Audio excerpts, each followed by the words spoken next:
Xəbər verdiyimiz kimi Space TV-də yayımlanan Tarixin Bir Günü verilişində Firuzə Babayeva və Mehriban Qəmbərova adlı ifaçılar arasında mübahisə düşüb. Onlar bir-birinin ünvanına qeyri-etik ifadələr işlədiblər.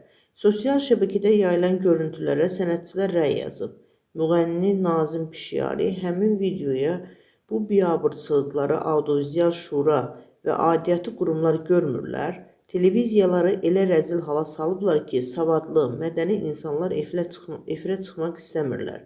Sənətdən xəbəri olmayanlar bazar küçə davranışları ilə, millətin əsəbləri ilə oynayırlar, sözlərini yazıb.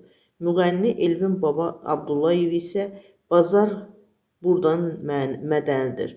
Bu iyrənc görüntüdür. Televiziyalarımıza alqış. Bunlarla bağlı ölçü götürülməlidir. Belə olmaz. Ailə, böyük, kiçik var. Heç hörmət ədəb erkən qalmadı, təəssüf sözlərini qeyd edib.